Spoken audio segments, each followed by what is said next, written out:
Bapak, Assalamualaikum warahmatullahi wabarakatuh. Waalaikumsalam warahmatullahi wabarakatuh.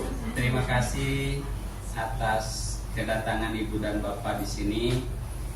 Terima kasih sudah meluangkan waktu untuk hadir mengikuti kegiatan diseminasi. Saya yakin Ibu dan Bapak sibuk, punya jadwal yang sangat ketat, pagi-pagi, siang, sore, bahkan ketika sela-sela di luar mengajar pun saya yakin Ibu dan Bapak punya schedule khusus. Tapi kehadiran Ibu dan Bapak di sini menjadi sangat berharga bagi saya karena bukan hanya esensi materi yang akan dipaparkan, tapi juga kebutuhan saya secara personal berkaitan dengan scheduling terkait pendidikan calon guru penggerak.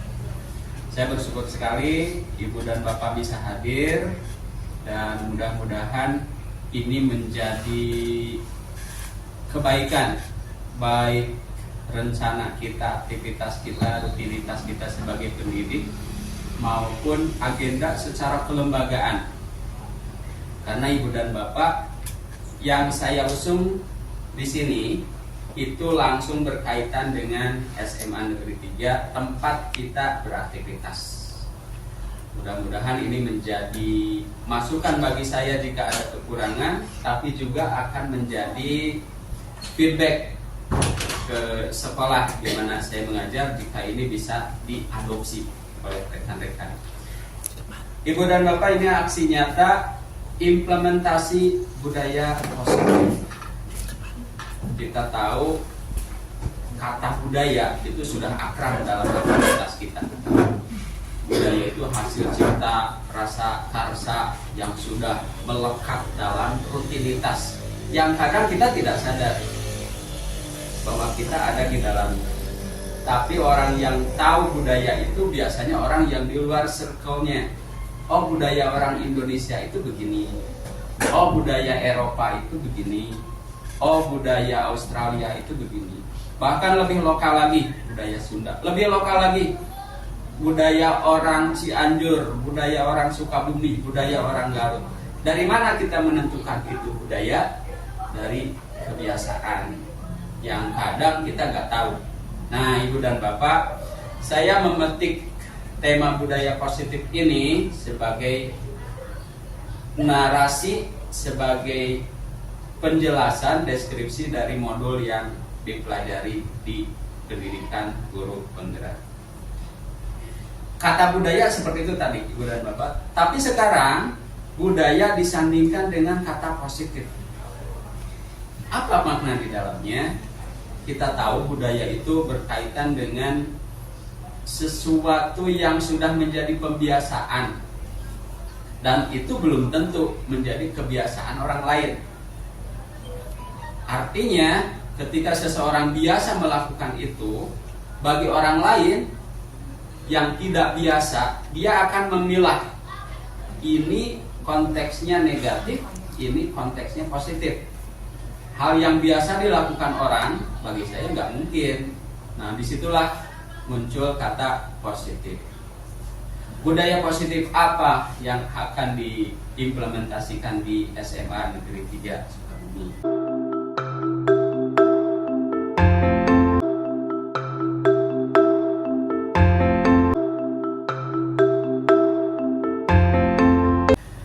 Baik, sebelum melangkah jauh tentang itu, Ibu dan Bapak yang sudah terlibat dalam aktivitas guru penggerak tentu sudah akrab dengan kata aksi nyata. Tapi bagi Ibu dan Bapak yang belum ke sana, mungkin bertanya-tanya, apaan sih aksi nyata dan buat apa?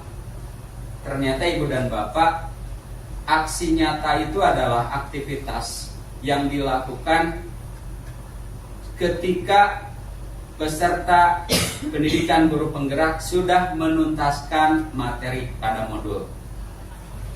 Kita tahu kita semua sedang mengimplementasikan kurikulum merdeka. Dalam pendidikan guru penggerak, kata merdeka itu adalah akronim dari pertama mulai dari diri, kedua E-nya eksplorasi konsep, R-nya ruang kolaborasi, D-nya demonstrasi kontekstual, nanti kita kupas ya sebenarnya isinya apa ini. Kemudian E-nya elaborasi pemahaman, K-nya koneksi antar materi, dan terakhir A-nya aksi nyata. Jadi Ibu dan Bapak, apa itu aksi nyata? Setelah kami menjalankan proses pendidikan tahap demi tahap, subbab demi subbab, closingnya adalah aksi nyata. Sebuah gerakan, sebuah aktivitas yang dilakukan oleh guru penggerak sebagai bentuk implementasi. Kami belajar teori, kami berdiskusi, kami melakukan pendalaman, kemudian kami melihat di sekolah kami lagi apa, kemudian kami melakukan action apa nih yang sudah dipelajari di lapangan itu. Baik, kita lihat Ibu dan Bapak, mulai dari diri itu seperti apa konteksnya. Kita semua guru, ketika kita berhadapan dengan siswa, masuk ruang kelas, berhadapan dengan materi, berhadapan dengan rutinitas, mulai dari diri artinya kita harus bisa merefleksi dulu saat kita menjadi siswa, saat kita SD, saat kita SMP, saat kita SMA, dibandingkan dengan materi yang kita pelajari. Apakah dulu kita mengalami materi-materi itu? Kemudian direfleksi. Kita diuji, dituntut untuk melihat pengalaman-pengalaman kita waktu sekolah dulu. Kemudian kita bandingkan dengan apa yang akan dialami oleh murid-murid kita saat di kelas. Itulah mulai dari diri. Jadi kita tidak mengajar ujug-ujug, tapi dilihat tuh konteks kita. Kemudian eksplorasi konsep-konsep yang ada pada materi modul itu dieksplor. Kenapa? Karena yang membedakan adalah episode zaman kita dulu itu beda, jauh dengan zaman sekarang. Makanya dieksplor. Sehingga materi yang digulirkan dulu, pemikiran-pemikiran besar dari KHD Hajar Dewantara itu sekarang dipakai lagi, tapi konteksnya itu menjadi pembeda. Maka dieksplor. Yang dipetik adalah filosofinya. Eksplorasi, konsep-konsepnya dipahami lagi, kemudian secara kontekstual ditusukan ke ruang-ruang kelas kita. Yang ketiga, ruang kolaborasi. Ibu dan Bapak, nanti Ibu dan Bapak juga pasti akan terlibat dalam proses ini, proses guru penggerak. Ibu dan Bapak akan masuk berdiskusi dengan rekan untuk membahas hal-hal yang dikaitkan dengan materi, dikoneksikan, disambungkan dengan konteks kita. Kita berkolaborasi, pemikiran-pemikiran kita, berbagi pengalaman kita, kemudian disatukan. Yang selanjutnya demonstrasi kontekstual. Nah, Ibu dan Bapak, setelah kita memahami konsep, bisa makan konsepnya dalam ruang kolaborasi, kemudian kita mencoba masuk didemonstrasikan. Sedang musim apa nih di sekolah? Teori apa nih yang kira-kira cocok untuk ini? Maka kita mulai digunakan. Selanjutnya elaborasi pemahaman.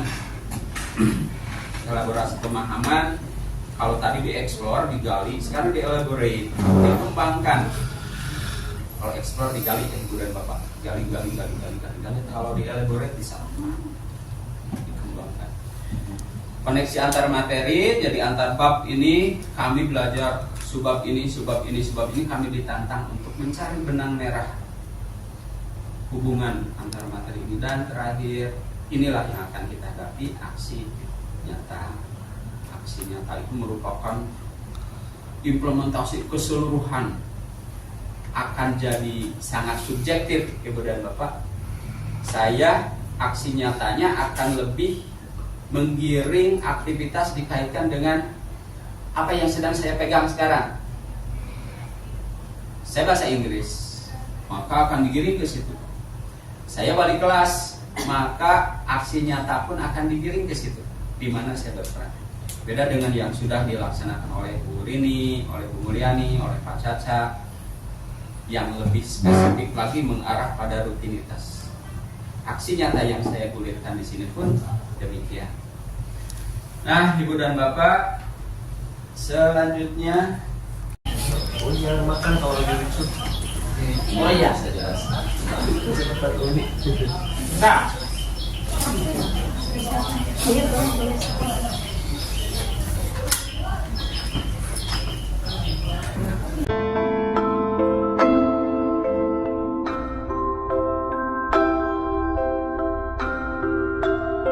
baik Ibu dan Bapak, kita lanjutkan. Inilah yang selama ini menjadi core, menjadi pusat aktivitas saya di pelatihan pendidikan calon guru penggerak. Pertama, fasilitator saya itu namanya Ibu Hairina Irma Suryani Nasution. Beliau adalah guru BK di Batam. Luar biasa sekali, saya mengikuti materi dari beliau, begitu runut, begitu khas, begitu detail, begitu apik. Setiap sesi selalu ada hal-hal yang baru. Saya menikmati ketika pendekatan-pendekatan beliau yang selalu update. Itu yang luar biasa dari beliau. Kemudian pengajar praktik yang selama ini mendampingi saya itu Ibu Ati Ekawati Rifai. Saya juga sangat beruntung berkenalan dengan beliau. Ternyata S2, S3-nya di Norwegia. Luar biasa. Jadi ketika saya lulus TGP kemudian berkenalan menyebutkan bahwa saya baru pulang dari berkegiatan di luar, ternyata beliau langsung mengenalkan diri bahwa Pana, alhamdulillah saya dapat beasiswa untuk belajar di, wah saya langsung merinding. Karena ketika saya bicara bahasa Inggris itu karena kompetensi pembelajaran saya di situ, mata pelajaran saya di situ. Ibu Ati Rifai ini selain bahasa Inggris, bahasa Indonesia, tapi juga bicara bahasa Norway, bahasa Norwegia. Ini luar biasa. Terima kasih, Mang Dadi. Nah, Ibu dan Bapak, beliau adalah guru SLB. Guru SLB. Ini perlu juga untuk saya kupas sedikit, bahwa setiap kali pertemuan ada hal-hal yang sangat luar biasa yang saya dapatkan dari Bu Ati ini, yang bikin saya merinding. Ibu dan Bapak, kita mengajar di SMA, kita tahu materi yang akan kita sampaikan, kita tahu episode-episode yang akan kita jalani semester 1, semester 2, masuk kelas 11, semester 3, semester 4, masuk kelas 12, semester 5, semester 6. Tapi beliau bercerita di SLB itu dengan berbagai macam kelas level penanganan kasusnya, itu bikin merinding. Berkaca-kaca saya menyimak. Mereka secara biologis tumbuh normal, tapi secara mental, secara psikis beda.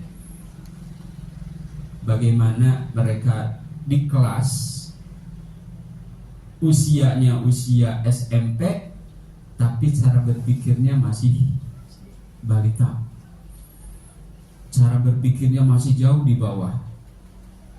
Seperti apa dia menangani? Kemudian kita tahu ada episode semester 1, 2, 3, 4. Bagi mereka tidak ada, dan targetnya pun blur.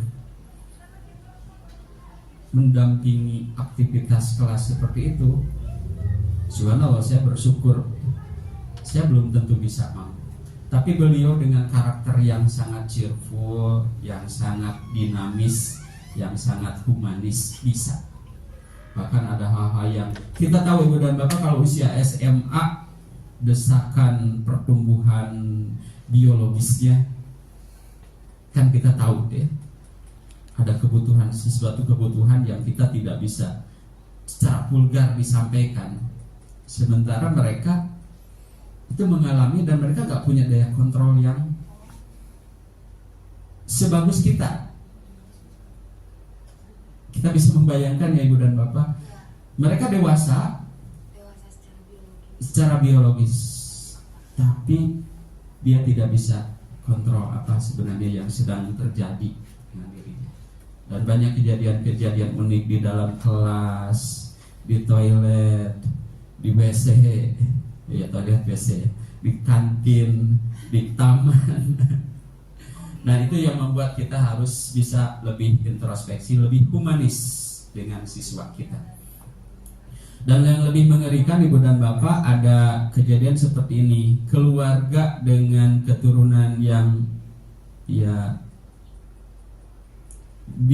disebut kekurangan bukan ya, karena kita diciptakan sempurna. Tapi orang tua tidak menerima membawa anak tersebut ke sekolah, ke SLB, ditinggalkan dan orang tuanya menghilang tanpa jejak. Harus seperti apa ya? Dan beliaulah orang yang pakar dalam hal ini. Dari Norway pulang ke sini, bahkan dia menjadi andalan dinas sosial di Bandung. Itu kalau ada sekolah baru beliaulah kepalanya.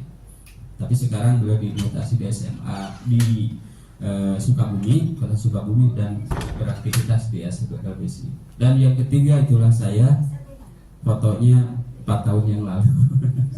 Masih muda. Ya, baik Ibu dan Bapak, kita lanjutkan. Bapak, dari materi-materi yang saya dapatkan, kemudian pilih mana kira-kira tema yang cocok untuk saya gulirkan. Jika Bu Rini kemarin memaparkan tentang proses segitiga restitusi, Bu Mulyani lebih fokus pada posisi guru, maka saya lebih mengerucut lagi pada dunia yang sedang saya dapatkan, tugas yang saya dapatkan sebagai wali kelas.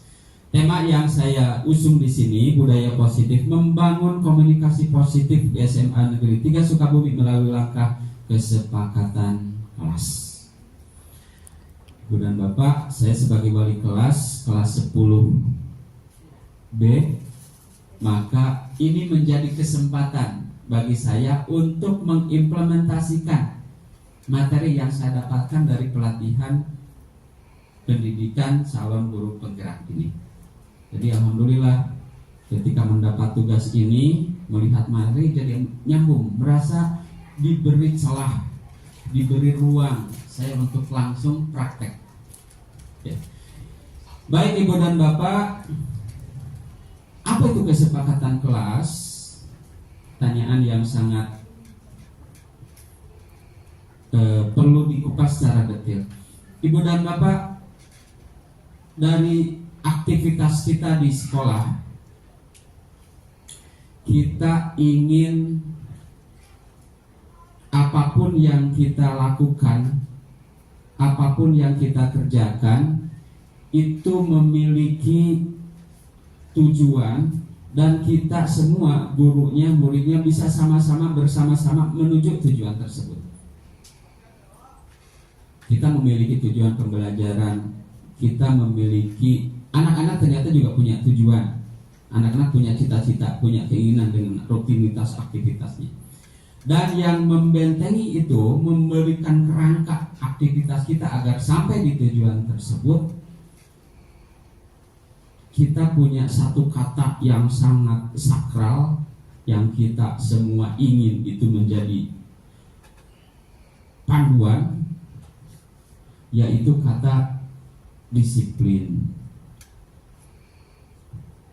Kata disiplin ini menjadi kata kunci. Kita sering mengancam, kalau tidak seperti ini, kamu tidak disiplin dengan ini, nggak mungkin kamu sampai di situ. Itu menjadi kata yang sangat kuat, ya, kuat untuk menggiring siswa kembali lagi, sedikit melenceng kembali lagi, sedikit melenceng kembali lagi.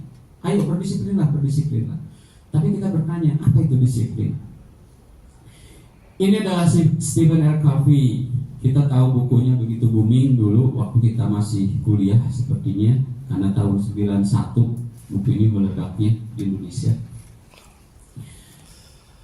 Ketika kita memiliki keinginan, cita-cita, harapan, ternyata ada satu kebijakan yang harus kita pahami, kita resapi, dan kita optimalkan untuk menjadi panduan kita. Beliau menulis begini dalam bukunya. Bila kita ingin membuat kemajuan perlahan, sedikit-sedikit ubahlah sikap kita atau perilaku kita. Kita sering menginginkan murid kita melakukan A, murid kita melakukan ini, murid kita selalu, tapi kita juga baru bisa menyampaikan. Bila kita ingin membuat kemajuan perlahan sedikit-sedikit, ubahlah sikap kita. Maka beliau menuliskan, sebenarnya untuk hal itu yang pertama harus dilakukan adalah dari sikap kita atau perilaku kita. Jadi ketika kita ingin menyuruh anak sholat, ya, kalau guru ngaji saya dulu selalu bilang, anak-anak kalau nanti sudah besar, sudah menikah, punya anak, jangan disuruh sholat. Saya bingung. Jangan disuruh ngaji, jangan disuruh. Apa maksudnya? Ternyata guru ngaji saya bilang, tapi kudu diajak. Artinya jangan disuruh sholat, tapi diajak sholat. Maksudnya bareng ayahnya sholat, ibunya tidak menyuruh anaknya sholat, tapi mengajak anaknya sholatnya bareng. Demikian pula untuk hal-hal yang kebaikan yang lain, untuk merapihkan pakaian, untuk ngepel, untuk menyapu. Bentuknya bukan lagi perintah, tapi lebih pada ajakan. Tunjukkan dulu. Namun bila kita ingin memperbaiki cara-cara utama kita, maka kita perlu mengubah kerangka acuan kita. Kerangka, Ibu dan Bapak, disiplin itu menjadikan frame, memberikan kerangka, batasan. Kamu harus begini, kalau tidak ini keluar jalur, maka di luar agenda, susah untuk mencapainya. Ubahlah bagaimana Anda melihat dunia, bagaimana Anda berpikir tentang manusia. Ubahlah paradigma Anda, skema pemahaman dan penjelasan aspek-aspek tertentu tentang realitas. Jadi semua yang kita instruksikan itu harus memiliki mudah dicerna, realistis, nyata, tidak mengawang-awang. Ibu dan Bapak, inilah kata disiplin. Kita mendengar kata disiplin, apa yang terbayang di benak kita? Kata disiplin. Kita selalu akrab, harus disiplin. Tapi seperti apa maknanya? Mari kita simak.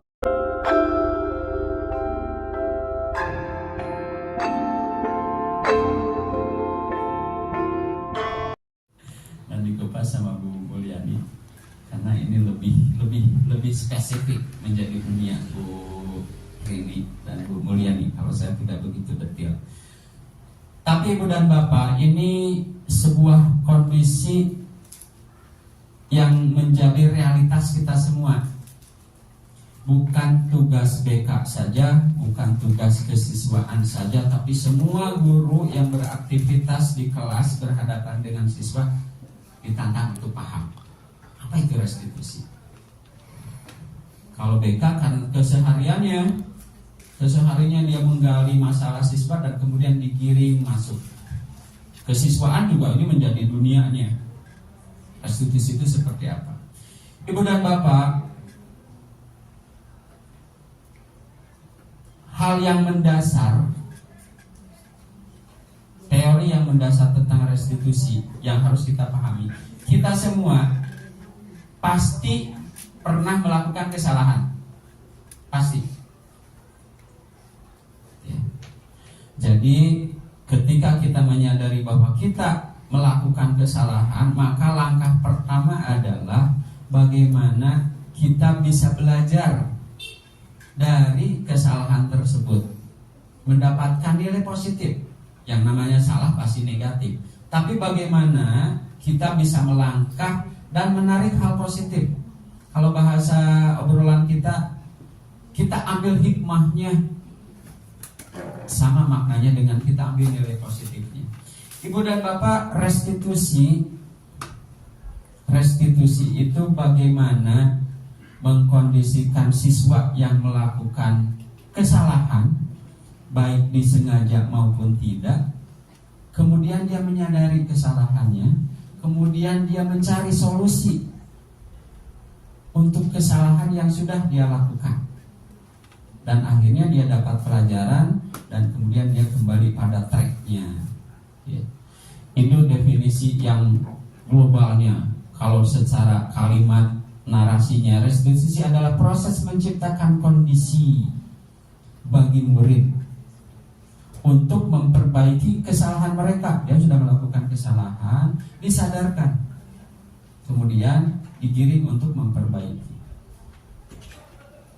Usaha refleks dari kita, ibu dan bapak, kalau melakukan kesalahan, yang refleks dia, yang terbersit adalah menutupi kesalahan itu. Dengan cara apa? Yang paling ekstrim adalah dengan berbohong. Itu yang sangat ekstrim, sangat kontras. Kenapa? Karena dia tidak akan pernah kembali belajar mengambil nilai positif dari hal kesalahan dia. Kenapa? Karena dia sudah menutupi kesalahan itu. Tapi restitusi menggiring bagaimana siswa itu bahwa kesalahan itu biasa. Semua orang bisa melakukan kesalahan, baik serupa, lebih besar, lebih kecil, disadari atau tidak. Tapi tugas kita guru adalah menjadikan kesempatan, membuka ruang, membuka kesempatan kepada siswa bahwa kita bisa belajar dari kesalahan itu. Mereka bisa kembali pada kelompok mereka dengan karakter yang lebih kuat. Restitusi juga merupakan proses kolaboratif. Artinya butuh fasilitator, ibu dan bapak. Kalau siswa melakukan kesalahan, tidak ada yang mengingatkan, mungkin dia akan terbersit untuk memperbaiki, tapi lebih banyak dia abai. Jika ada yang bertanya pun dia akan cenderung berbohong. Maka di sini ada proses kolaboratif, keterlibatan orang lain. Kita lah para guru yang ada di balik itu. Mengajarkan murid untuk mencari solusi untuk masalah mereka dan membantu murid berpikir tentang orang seperti apa yang mereka inginkan. Jadi anak diingatkan, kalau kamu melakukan ini, efeknya begini. Bukan hanya pada diri kamu, tapi juga pada orang lain begini. Terus dibangunkan. Nanti kita akan ketemu prosesnya dengan kita guru. Dan bagaimana mereka harus memperlakukan orang lain. Dan kesalahan itu tunjukkan tanggung jawab, harus seperti apa dia memperlakukannya pada orang lain.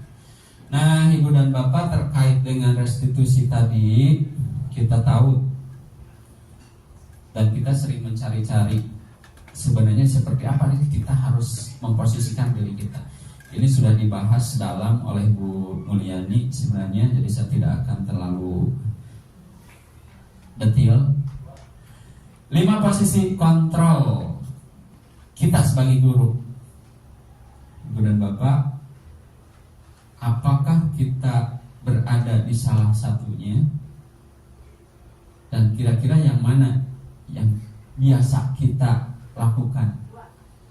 Apakah ternyata kita keseluruhannya ada di kita dan kita memilah untuk orang seperti ini, inilah cara kita. Untuk seperti orang seperti ini, inilah konteks begini saya akan di sini.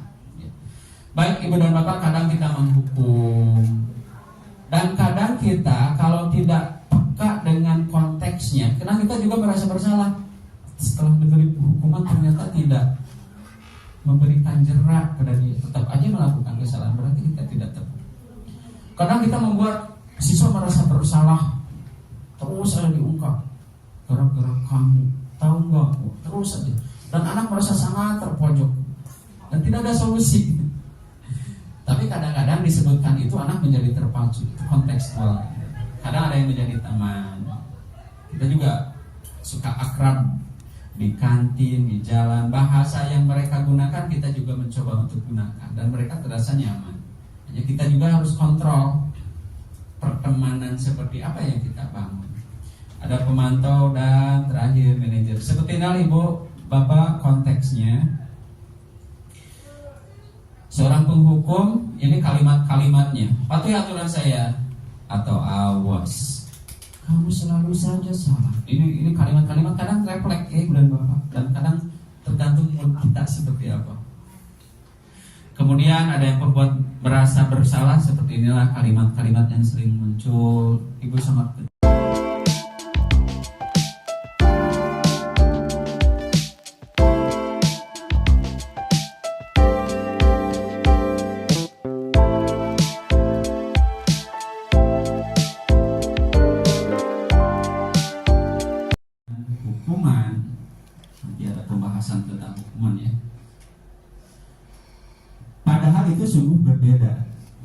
Karena belajar tentang disiplin positif tidak harus dengan memberi hukuman. Ini paradigma ibu dan bapak, karena banyak selalu mengidentikan disiplin, tidak melakukan itu hukuman, selalu ditempelkan dan hukuman. Kita lihat di mana kita menganggap bahwa itu tidak perlunya di mana. Justru itu adalah salah satu alternatif terakhir, dan kalau perlu tidak digunakan sama sekali. Hukuman itu tidak perlu dengan kata disiplin. Jadi anak itu nggak merasa dihukum, tapi dia dibalikan lagi.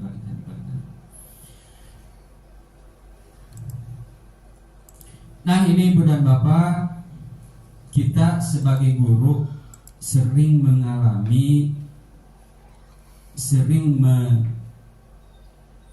menyimpan dalam memori kita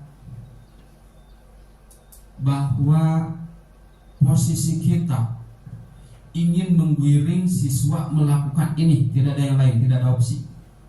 Siswa kalau tidak melakukan ini pasti gagal. Harus guru itu memberikan aturan yang sangat strict. Dan ini ternyata ada teorinya, ibu dan bapak, namanya choice theory, meluruskan beberapa miskonsepsi tentang makna kontrol. Kita kadang-kadang masuk kelas, kita selalu jalan ke belakang, lihat sampah, lihat bagaimana siswa yang tasnya, lihat pakaiannya, lihat bukunya, berbagai hal kita tinjau, kita lihat. Kita memposisikan diri sebagai kontrol. Ternyata banyak hal yang harus kita luruskan.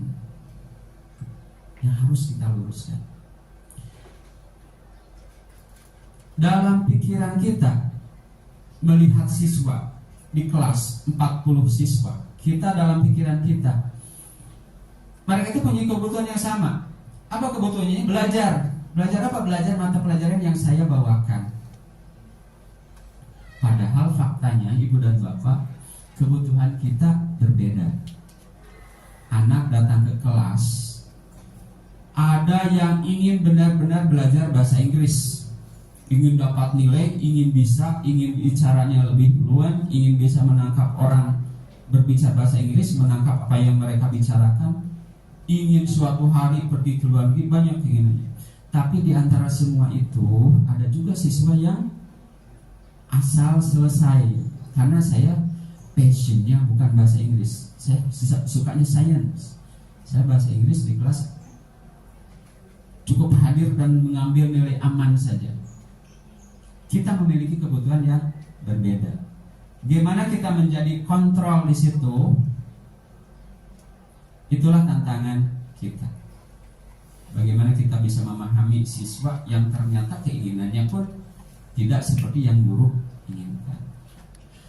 Kemudian semua orang melihat hal yang sama. Faktanya setiap orang memiliki gambaran yang berbeda. Ibu dan bapak saat masuk kelas itu ada yang pikirannya di kantin, pikirannya di jalan, pikirannya di pembantu, pikirannya di orang tua yang lagi sakit. Setiap orang memiliki gambaran yang beda. Begitu masuk melihat gurunya, itu pikiran yang berbeda. Di sini kita perlu untuk menyadarkan kembali. Kita mencoba mengubah orang berpandangan sama dengan kita. Nah, ini penting ibu dan bapak. Kita sering menggiring, membenarkan suara kita, kalimat kita, dan menyebutkan kepada siswa kita, benar kan? Benar kan? Seolah-olah anak kita menggiring siswa untuk sama pikirannya dengan kita. Contoh sederhana, ketika kita sekarang musim politik, zaman episode berpolitik, kemudian ada capres, kemudian kita mendeskripsikan satu, menggiring supaya pemikiran anak juga sama seperti yang ada di pikiran kita. Itu contoh sederhana. Kemudian sebenarnya kita masih pendapat, menggiring supaya anak masuk dalam pendapat kita. Saya tidak suka dangdut, menggiring opini supaya anak-anak juga tidak suka dangdut. Dia langsung menggulirkan bahwa dangdut itu begini. Itulah yang fakta yang kadang-kadang harus kita cermati. Yang sebenarnya kita tidak berposisi di situ. Kita harus memahami bahwa kita berusaha memahami pandangan orang lain. Oh, saya tidak suka, yang lain suka. Ibu dan Bapak, saya ikut di KAMI waktu kuliah, Kesatuan Aksi Mahasiswa Muslim Indonesia. Saya ikut di HMI, Himpunan Mahasiswa Islam. Di situ Ibu dan Bapak, ketika diskusi, rapat, demo, gerakan, aktivitas apapun dulu tahun 98-97, yang selalu menjadi wacana demo itu selalu mengerucut bahwa kami tidak setuju apapun yang dilakukan oleh Amerika.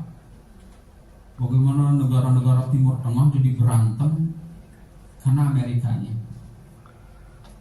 Tapi Ibu dan Bapak, ketika saya bergulir, ujung-ujungnya saya butuh beasiswa, kami diskusi, ternyata pandangan saya tentang dunia beda. Yang awalnya di kelompok HMI, kelompok kami, kemudian saya menjadi sendiri, bergerak sendiri mencari beasiswa. Ternyata Amerika dengan gayanya menawarkan beasiswa. Dan ujung-ujungnya ketika melihat Amerika dengan cara pandang saya beda. Apalagi setelah ditemukan Amerika seperti ini. Begitulah cara memandang. Jadi bagaimana siswa memandang sesuatu tidak harus kita giring seperti cara kita memandang sesuatu itu. Tidak harus disamakan. Tapi kita menggiring kita untuk memahami pandangan orang lain tentang dunia. Dipahami dulu. Jadi menggiring siswa, kita berusaha memahami pandangan orang lain tentang dunia. Memahami siswa, antar siswa memiliki pandangan tentang sesuatu itu harus dipahami bahwa itu adalah berbeda. Orang lain bisa mengontrol saya, itu sebuah pikiran kita, gitu ya. Tapi sebenarnya hanya Anda yang bisa mengontrol diri Anda.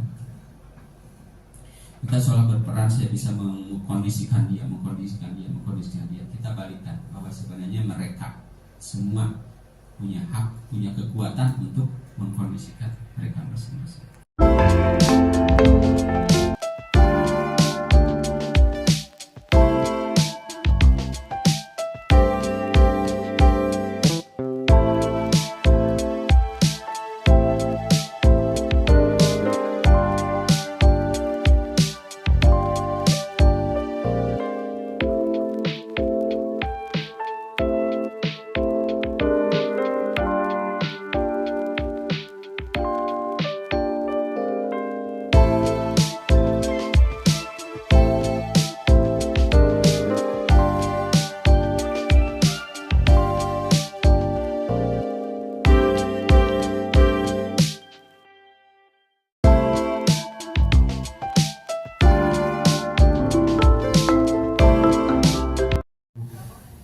Muncul ya guru-guru kali-kali, tapi ada yang biasa aja ya.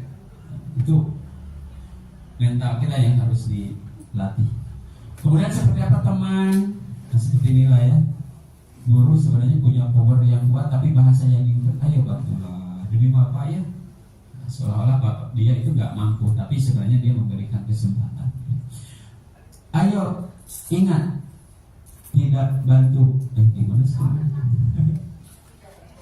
Ayo ingat tidak bantuan Bapak selama ini. Ayo ingat tidak bantuan Bapak selama ini, ya. Baik, kita lanjutkan. Ini sebagai posisi pemantau, ya, yang lebih sering diterapkan ini bagi ibu dan bapak yang piket, ya, kan suka refleks. Ya.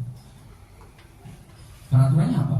Nah, kalau tiba-tiba datang hari Rabu pakai batik, kita kan langsung mengingatkan. Ini hari apa coba? Kenapa pakai ini? Sanksi atau konsekuensinya apa? Kita langsung. Apalagi kalau kita kan ya sebenarnya udah punya guidance, kita langsung mengingatkan.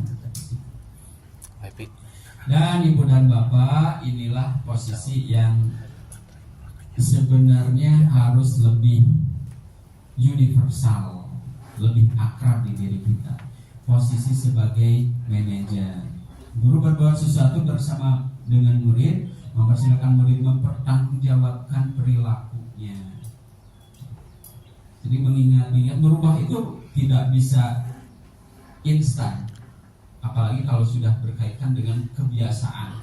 Ini kebiasaan keluarganya seperti itu, kebiasaan yang kita inginkan begini, maka harus pelan-pelan. ya. Jadi kita bersama murid judulnya, tidak instruktif.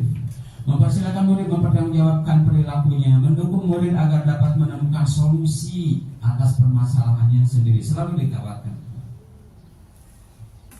Seorang manajer telah memiliki keterampilan posisi teman maupun pemantau, dan dengan demikian bisa jadi di waktu tertentu kembali kepada kedua posisi tersebut bila diperlukan. 5 posisi tadi Ibu dan Bapak itu seperti tadi disampaikan, kontekstual, kondisional, dan kadang-kadang kita try and error, lakukan ini ya, coba uji coba gini ya. Tapi yang jelas kita paham bahwa kita punya 5 posisi yang harus kita terapkan, karena dengan posisi itulah kita bisa melakukan perubahan. Baik Ibu dan Bapak, baru sekarang masuk pada tema yang saya usung. Jadi itu tadi landasan yang menggiring saya masuk pada yang akan saya gulirkan.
Kita berusaha untuk membangun komunikasi aktif dengan siswa kelas saya, di mana saya akan menjadi wali kelas mereka selama 1 tahun ke depan, menggali harapan-harapan yang diinginkan buat kelas. Ya, bukan sesempatnya Ibu dan Bapak, tapi kita harus menyempatkan diri bertemu dengan mereka. Kadang di jam pelajaran saya, kadang ada guru tidak masuk kita isi, kadang juga kita menambah jam mengumpulkan ketika mereka sepakat untuk ngobrol-ngobrol hal tentang ruang kelas kita. Menggali harapan-harapan yang diinginkan warga kelas untuk 1 tahun ke depan terkait keadaan ruang kelas, baik fisik maupun desain atmosfer yang ingin mereka bangun. Bayangkan ada 40 kepala, 40 keinginan ruang kelasnya. Mengajak mereka untuk mampu menuangkan dalam bentuk kalimat-kalimat sederhana namun memiliki pesan yang kuat. Jadi Ibu dan Bapak ketika masuk kelas, di dinding itu ada pesan-pesan yang mengingatkan. Nah Ibu dan Bapak, inilah aktivitas setelah kita satu pertemuan itu kita ngobrol. Kalian mau seperti apa sih kelas kita? Kalian cita-citanya bagaimana? Kemudian saling membaca, kemudian saling memahami, saling mengingatkan bahwa kita akan. Maka saya bagi kelompok. Yuk kita tuangkan keinginan-keinginan kalian tentang kelas kita seperti apa. Tapi bikin aturan Ibu dan Bapak, hindari kata tidak, hindari kata jangan. besar. Ketika muncul kata jangan menginjak rumput, kita sering jangan menginjak rumput, berbeda pengaruhnya pada kita dengan kalimat berjalanlah di koridor yang disediakan. Tujuannya sama, tapi ketika muncul kata jangan dengan muncul kata lah silahkan, itu beda pengaruhnya pada psikis kita. Nah, ketika anak disuruh berkelompok, kemudian dia membuat poin-poin yang akan menjadi kesepakatan kelas, maka dimunculkanlah kalimat-kalimat sederhana yang isinya, nah ibu dan bapak, inilah yang sudah lahir kalimat versi anak-anak yang diinginkan selama pembelajaran di kelas itu. Pertama, membudayakan 5S. Ya, beda ya ibu kalau kita membeli poster di pasar ditempelkan, mungkin anak tidak terlibat di situ. Anak membaca tapi tidak. Tapi kalau anak menuliskannya sendiri, mendiskusikannya, keluar kalimat-kalimat itu dari mulut mereka, keluar dari mulut teman mereka dan mereka mendengar sendiri, itu beda. Auranya beda. Datang tepat waktu. Sebenarnya kalimat dari teman-teman yang banyak bermuncul adalah jangan terlambat. Tidak dengan kata-kata sebut, tapi dengan kata ini seolah menjadikan boundaries, batasan yang membuat kita ingin melakukan dalam konteks yang senang, positif, datang tepat waktu. Kemudian mengikuti upacara bendera. Ini kalau dituliskan, disimpan di kelas, menjadi pengingat. Saya tekankan, kalian semua punya hak, wajib bahkan untuk mengingatkan temannya yang lalai. Kalau ada temannya abai dengan aturan bahwa kita harus upacara, dia diem di kelas nyantai, kemudian tidak diingatkan, maka yang salah satu kelas. Mengikuti dan melaksanakan segala kegiatan kerohanian. Ada sholat duha hari Jumat, ada sholat duhur berjamaah, yang perempuan yang laki-laki juga. Ada aturan lagi di balik itu, jika tidak melakukan digiring. Ya. Kemudian selalu berpenampilan rapi, ini bahasa mereka yang Bapak, saya sering ingatkan bahwa slogan Semanti itu bright, ada kata kurjus, itu identik dengan menawan, tampan untuk laki-laki, cantik untuk perempuan. Tapi di balik kecantikannya bukan cantik yang secara fisik dengan berbagai macam ornamen, bukan. Berpenampilan rapi. Selanjutnya menggunakan 3 kata ajaib. Ini versi anak-anak ya ibu dan bapak, anak yang meramu, bahkan saya hanya dimunculkan satu, bahkan oh iya betul juga. Tolong, maaf, terima kasih. 3 kata ajaib mereka menyebutnya. Kita kadang lupa. Kita sering melakukan sesuatu dengan rada ketus gitu ya, padahal di samping kiri kanan kita banyak orang yang kalau dibilang tolong dong bantu, itu ternyata kata itu emang ajaib. Dia menjadi memperhatikan, terlepas dia mau bergerak membantu atau tidak, tapi kata itu memberikan pengaruh yang luar biasa. Yang kedua, maaf. Kata yang sederhana tapi kadang kita abai. Maaf. Dan yang ketiga, terima kasih. 3 kata yang ajaib yang harus kita budayakan, kata anak. Yang selanjutnya, ibu dan bapak ikut berpartisipasi dalam setiap kepentingan kelas. Ada lomba antar kelas, ada pentas, ada rapat, maka dibikinlah aturan bahwa semua harus terlibat. Saling menghargai dan menghormati sesama, itu tentu pasti. Selalu menjaga kebersihan diri sendiri, kelas, lingkungan sekitar, menjaga kekompakan kelas. Ibu dan bapak, ini yang di belakangnya itu adalah kelompok-kelompok lain ya, dibagi 4 kelompok. Yang sebenarnya ini masih dalam proses. Hari Senin itu akan dipasang versi lengkap yang merupakan inti irisan dari masing-masing kelompok yang kemudian disahkan. ditandatangani oleh wali kelas di situ, ditandatangani oleh KM, bahkan siapapun yang ingin memberikan dukungan kita buka dengan gaya-gaya anak-anak. Jadi kita rayakan, kita sudah membuat aturan, kita rayakan dan mari kita dukung aturan ini. Jadi ketika kita punya ambisi mencapai sesuatu, aturannya sudah jelas, disepakati dan semua akan berjalan pada track itu. Itulah Ibu dan Bapak, bagaimana kita membangun sebuah budaya positif yang dalam agenda saya dimulai dari kelas. Dan Ibu dan Bapak, selesailah paparan aksi nyata yang menjadi bagian dari tugas akhir saya untuk modul ini. Ya.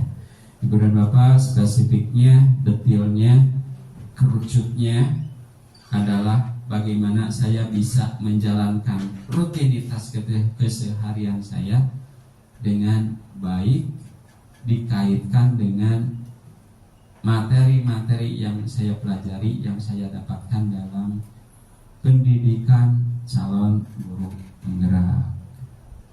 Ketika sudah selesai, bagaimana kesepakatan kelas itu dibangun, maka muncul kata sepakat.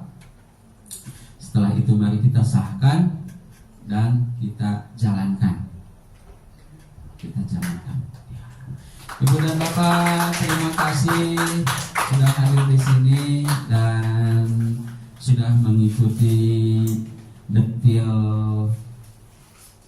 uraian.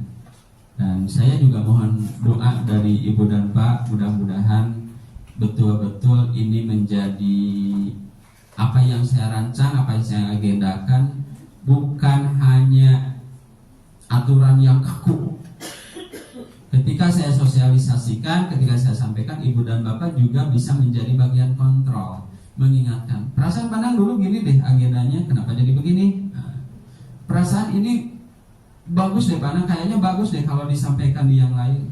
Perasaan ini kurang di bagian ini, Pandang. Nah, itulah Ibu dan Bapak fungsi dari pertemuan ini pada aksi nyata ini. Jadi ketika punya agenda, mensosialisasikan bukan untuk hanya ini yang akan saya jalankan, bukan, tapi menunggu masukan, menunggu keterlibatan Ibu dan Bapak menjadi bagian dari kontrol kegiatan ini. Ya Ibu dan Bapak, demikianlah, dan selesai. Jika Ibu dan Bapak punya pertanyaan, boleh ditulis di kolom chat. Dan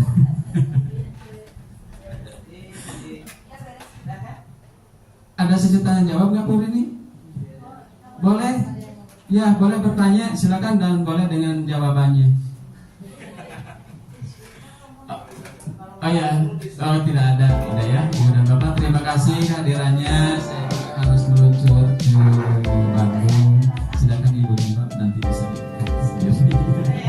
Ya, terima kasih. Assalamualaikum warahmatullahi wabarakatuh.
ASEAN, bahkan ada luar ASEAN yang ngotot ingin gabung di welcome, itu dari India. Ada satu tim 8 orang, 6 guru, 2 guru, 6 siswa.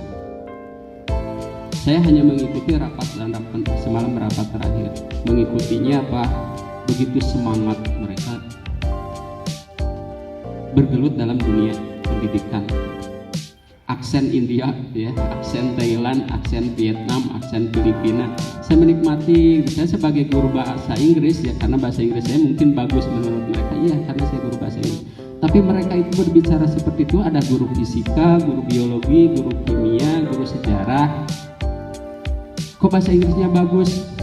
Nah, itulah organisasi yang kami sedang geluti di Indonesia. Adalah saya sebagai wakilnya, ketuanya adalah sebenarnya Pak Ceng Mamat, dulu kepala sekolah.